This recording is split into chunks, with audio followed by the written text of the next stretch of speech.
देवेंद्र फडणवीस यांच्या सरकारनं मराठा समाजाच्या आंदोलकांना एक दिवसाची मुदतवाढ दिली, ही जवळ फार मोठी मेहरबानीच केली म्हणायला. मेहरबानीच हा शब्द किंवा उपकार हा शब्दच वापरावा लागेल. मराठी माणसं मोठ्या संख्येने मुंबईत आली आहेत, शांतपणे बसली आहेत. हे बहुतेक सरकारला पाहवत नाही. आंदोलन हा विषय बाजूला ठेवून पण हजारोच्या संख्येने मराठी माणसं एकवटली आहेत मुंबईत. याचा कोणाला त्रास होतोय का? काही धनिक, भाजपचे समर्थक, उद्योगपती, व्यापारी त्यांना मदत करणारे यांना त्रास होत असेल असं दिसतंय. त्याच्यामुळे एक एक दिवसाची मुदतवाढ हे सरकार देतं. देवेंद्र फडणवीस असं म्हणतायत की ह्या आंदोलनाच्या चुलीवर कोणी पोळी भाजू नये. कोण भाजतंय? कोण भाजतंय? कोण? आतापर्यंत अशा प्रकारच्या आंदोलनावर पोळ्या भाजण्याचं काम आपणच केलेलं आहे. मिस्टर फडणवीस, माननीय उद्धवजी मुख्यमंत्री असताना आपलं वक्तव्य काय होतं? काय होतं जरा आठवा. आरक्षणासंदर्भात आपण म्हणत होता या सरकारची राजकीय इच्छाशक्तीच नाही. राजकीय इच्छाशक्ती असेल तर 8 दिवसामध्ये आरक्षण मिळू शकेल. आता तुम्ही सत्तेवर आहात, तुमची राजकीय इच्छाशक्ती अरबी समुद्रामध्ये बुडाली का? तुम्ही राजकीय इच्छाशक्तीचे महामेरू आहात असं मी मानतो. आपल्याला प्रचंड राजकीय इच्छाशक्ती आहे म्हणलं ना, आपण महामेरू आहात राजकीय इच्छाशक्तीचं. मग त्या राजकीय इच्छाशक्तीचं काय झालं यासाठी एखादी SIT आपण नेमायला पाहिजे. की देवेंद्र फडणवीस यांच्याकडे जी राजकीय इच्छाशक्ती होती की धनगर समाजाला, मराठा समाजाला सरकार आल्याबरोबर पहिल्या कॅबिनेटमध्ये 8 दिवसात आरक्षण देण्यासंदर्भात जी राजकीय इच्छाशक्ती श्रीमान फडणवीस यांच्याकडे होती, ती इच्छाशक्ती कुठे हरवली, कुठे लापता झाली? जगदीप धनखड यांच्याप्रमाणे. त्यासाठी ताबडतोब एका SITची घोषणा त्यांनी करायला हरकत नाही. 2 समाजामध्ये तेढ लावून, बरं आगी लावून खेळ बघण्याचं काम विरोधी पक्ष करतायत असं फडणवीस काल म्हणाले. विरोधी पक्षाला काय पडलंय आग लावण्याचं काम करणं? सरकार कोणाचं आहे?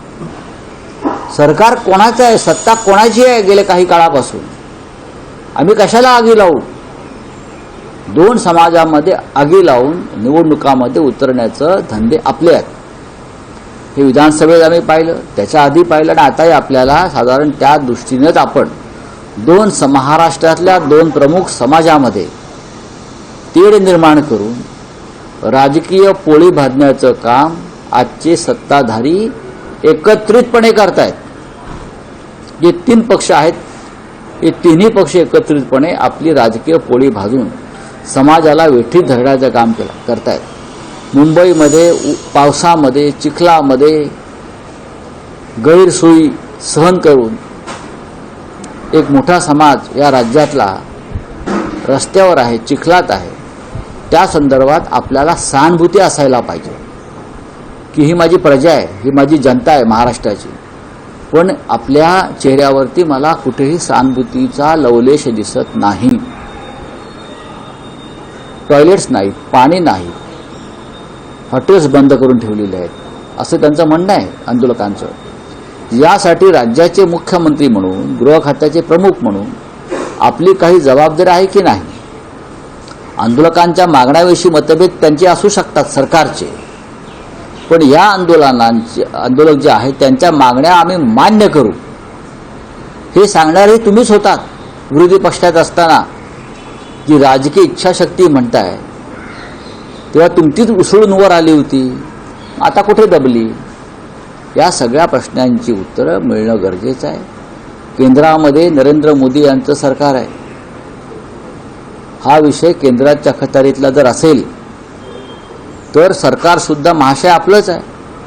आणि एकनाथ शिंदे आणि देवेंद्र फडणवीस या दोघांचंही दोन नेत्यांकडे वजन आहे. फडणवीस यांचं वजन नरेंद्र मोदींकडे आहे आणि शिंदे यांचं वजन हे अमित शहाकडे आहे. तर दोन्ही नेत्यांना या नेत्यांचं मन वळवण्याचं काम आणि एक वेगळा कायदा करण्याचं काम या दोन नेत्यांनी केलं पाहिजे. आम्ही पाहतोय की हा आमचा सगळा मराठी माणूस पावसात भिजतोय, चिखलात बसलाय. हे काय चित्र बरं नाही महाराष्ट्रासाठी. पण राऊतसाहेब फडणवीस असं म्हणतात की आरक्षणावर संविधानात बसणारे मार्ग काढावे लागतील, केवळ आश्वासन देऊन नाही, हे बरोबर आहे. समाज एकमेकांसमोर उभे राहू नये यासाठी आम्ही प्रयत्नशील आहोत. पण राहिले आहेत ना, हे जे उभे राहणारे आहेत, समाजाचे नेतृत्व करणारे लोक आहेत, ते फडणवीसांचे चेले आहेत. हे फडणवीस सांगतील तसंच वागतायत आणि संविधानाच्या गोष्टी फडणवीसांनी आम्हाला सांगू नये या विषयावर. राजकीय इच्छाशक्तीचा एल्गार कोणी केला होता? संविधानाच्या चौकटीत बसायला पाहिजे हे बरोबर आहे आणि संविधान बदलण्याचं काम सातत्यानं आताही बदललं ना. संविधान आमदार, खासदार, मुख्यमंत्र्यांना अटक करण्यासाठी हे तुम्ही त्यासाठी संविधान बदलू शकता.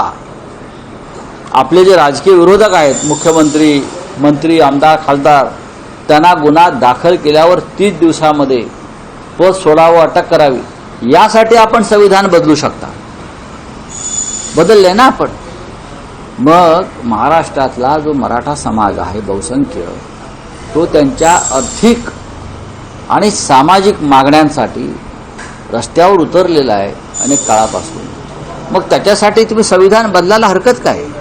देवेंद्र फडणवीस खोटं बोलू नका महाराष्ट्राशी, अजिबात खोटं बोलू नका. आता तुम्ही संविधानाच्या गोष्टी करताय, कालपर्यंत तुम्ही राजकीय इच्छाशक्तीच्या गोष्टी करत होता. मग राजकीय इच्छाशक्ती की संविधान हे अगदी ठरवा आणि तसं असेल तर उद्धव ठाकरे यांची माफी मागा, महाविकास आघाडी सरकारची माफी मागा. कारण तुम्ही त्या सरकारला राजकीय इच्छाशक्तीची आठवण करून दिली. ती तुमच्याकडे नाही राजकीय इच्छाशक्ती, तुम्ही शेपूट घातलेला आहे. तुमचं सरकार गांडू आहे. मी कालही म्हणालो, आज हे सांगतोय, राज्याच्या मुख्यमंत्र्यांनी एकतर सगळ्या महाराष्ट्रातल्या प्रमुख विरोधी पक्ष नेत्यांशी यावर चर्चा केली पाहिजे. जे प्रमुख विरोधी पक्ष आहेत सगळे माझे मुख्यमंत्री आहेत, हा अहंकार बाजूला ठेवा. प्रमुख विरोधी पक्ष नेत्यांशी, प्रमुख पक्षाशी चर्चा केली पाहिजे आणि त्यांच्यासह जरांगेंची भेट घेतली पाहिजे, संपूर्ण कॅबिनेटसह. आणि त्यातून काय मार्ग काढता येईल हा एकत्र बसून सामुदायिक निर्णय घेणं गरजेचं आहे. इथे तुमच्या पक्षामध्ये 3 गट आहेत सरकारमध्ये.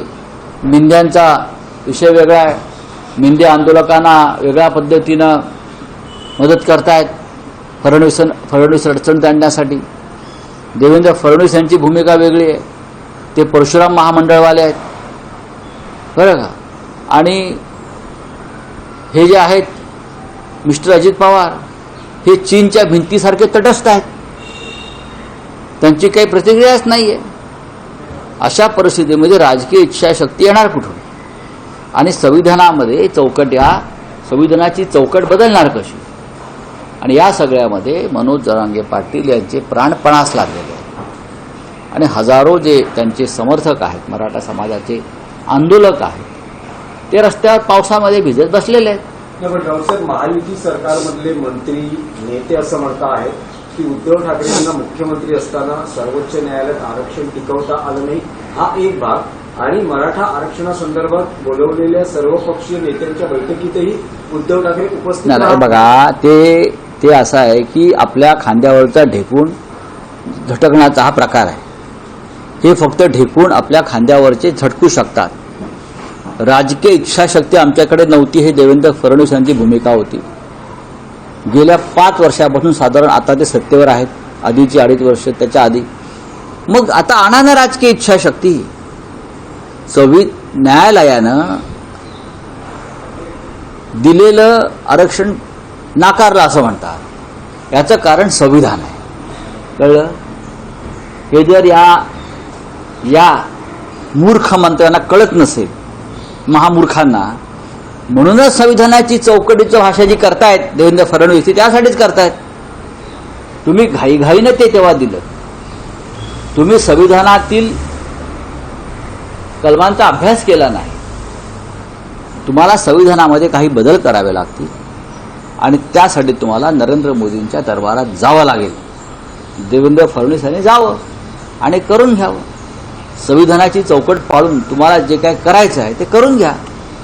आम्ही तुमच्या बरोबर आहोत. मी स्पष्टपणे सांगतो. आता उठसूट तुम्ही माननीय उद्धव ठाकरे आणि अमुक तमुक करत बसाल तर तो तुमचा डरपोकपणा आहे. तुम्ही सांगा तुम्ही काय करताय. सर्वोच्च न्यायालयामध्ये आरक्षण टिकलं नाही कारण त्याच्यामध्ये काही त्रुटी होत्या संविधानात. मोठे मोठे वकील जे होते ते तुमचेच होते. तुम्हीच नेमलेले वकील आम्ही दिले होते. तुमच्याच भूमिका आम्ही मांडल्या. तरी ते संविधानाच्या चौकटीत नाही असं जर सर्वोच्च न्यायालय म्हणत असेल तर आपल्याला संविधानामध्ये त्या पद्धतीचे बदल करून नवा प्रस्ताव आपल्याला मांडावा लागेल घाईघाईनं, तातडीनं. आणि त्यासाठी देवेंद्र फडणवीस यांना अमित शहा आणि नरेंद्र मोदी यांच्याकडे जावं लागेल. ते जाणार आहेत का सांगा. त्यांनी स्पष्ट करावं का जात नाहीत ते. एका बाजूला मुंबईत मराठा समाजाचं आंदोलन सुरू असताना देशाचे गृहमंत्री अमित शहाही मुंबईत आहेत. हो. लालबागच्या राजांचं दर्शन असेल किंवा आशिष शेलारांच्या गणपतीचं दर्शन असेल, हा सुद्धा कार्यक्रम आहे. बीजेपी नेत्यांची बैठक वगैरे सगळा. खरं म्हणजे त्यांनी महाराष्ट्रात जे मराठा समाजाचे लोक उपोषणाला बसलेले आहेत, गणपतीला भेटण्याआधी त्यांनी ह्या लोकांना जाऊन भेटायला पाहिजे. देवेंद्र फडणवीस यांनी अमित शहा यांना मनोज जरांगे पाटील यांच्यासमोर न्यायला पाहिजे होतं. काही हरकत नाही. हजारो लोक जर बसले आहेत तिथे, तुम्ही नेते आहात ना, तुम्ही देशाचे गृहमंत्री आहात. तुमच्या अखत्यारीमध्ये हा विषय येतो हे माहिती आहे का. हा विषय जो आहे आरक्षणाचा हा गृह मंत्रालयाच्या अखत्यारीत येतो. आपण मुंबईमध्ये राजकारण करायला येत आहेत, चंपोगिरी करायला येत आहे देवांच्या नावाखाली. जरा आमचाही पांडुरंग तिकडे बसलेला आहे, म्हणजे जनतारूपी पांडुरंग बसलेला आहे, त्याचे दर्शन द्या.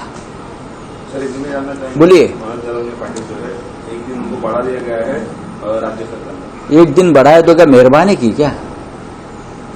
मुंबई में, महाराष्ट्र की राजधानी में मराठा समाज के नेता जरांगे पाटिल जी को आंदोलन के लिए एक दिन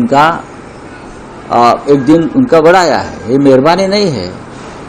मुंबई में अगर हमको आंदोलन करना है मराठी लोगों को तो सबसे पहले न्यायालय का हस्तक्षेप नहीं होना चाहिए. सरकार और हम देखेंगे. हजारों लोग मुंबई में पूरे महाराष्ट्र से आए हैं और शांतिपूर्ण ढंग से उनका आंदोलन चल रहा है. अब ये जिम्मेदारी मुख्यमंत्री की है. यह आंदोलन कब खत्म करना है. अगर आंदोलन खत्म करना है तो मुख्यमंत्री ने जरांगे पाटिल से सीधी बात करनी चाहिए. पूरे कैबिनेट के साथ जाकर जहां आंदोलन चल रहा है वहां जाकर बैठकर जरांगे पाटिल जी से बात करनी चाहिए. ये पहली बात. और महाराष्ट्र में सभी प्रमुख विपक्ष दल हैं, उनके नेताओं से भी बातचीत होनी चाहिए और उसके बाद जरांगे से बात होनी चाहिए. अगर नहीं होता है तो ये मामला बिगड़ जाएगा. सर, अमित शाह मुंबई में है. अमित शाह तो मुंबई में मौज मजा करने के लिए आते हैं.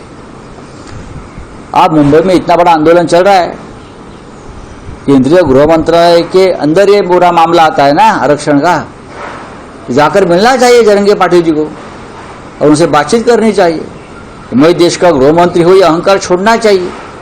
हजारों लोग सड़क पर उतरे हैं, पूरी मुंबई ठप हो गई है, तो आपकी जिम्मेदारी बनती है ये. Thank you. Extra police force भी लगाई गई है. हाँ? एक्स्ट्रा पुलिस फोर्स भी मुंबई में. हाँ, तो हमारे लिए एक्स्ट्रा पुलिस फोर्स लगाएंगे.